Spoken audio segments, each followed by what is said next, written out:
Alors, nous avons tous apporté au niveau national des réponses d'urgence et d'accompagnement.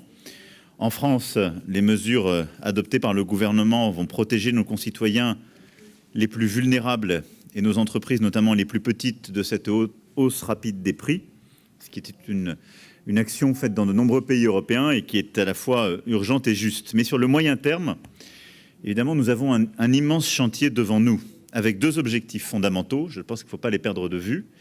Le premier, c'est l'accélération de la décarbonation dans un contexte de crise des énergies fossiles. Et le second, c'est le renforcement de notre indépendance énergétique.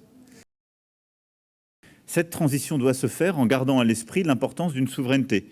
Nous dépendons aujourd'hui trop d'importations de certaines sources d'énergie dont le prix augmente en fonction des tensions sur le marché. À cet égard, de manière très pragmatique, faisons tous le constat de la nécessaire diversification des sources d'énergie. Et dans ce contexte, le nucléaire doit évidemment faire partie du bouquet.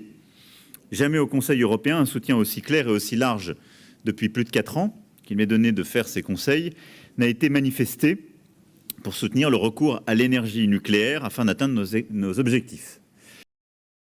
Nous avons une discussion très précise, très détaillée, respectueuse. Je crois qu'il y a une volonté commune pour dire d'abord, tout le monde, l'ensemble des États membres tiennent à l'état de droit.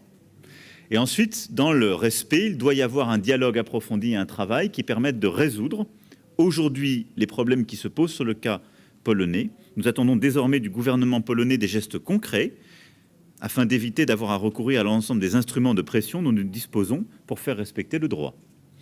Mais très clairement, le Premier ministre polonais a exprimé hier soir sa volonté d'engager ce travail et de pouvoir répondre aux questions posées.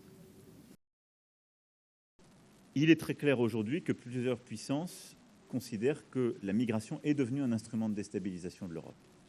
Et donc nous devons nous protéger.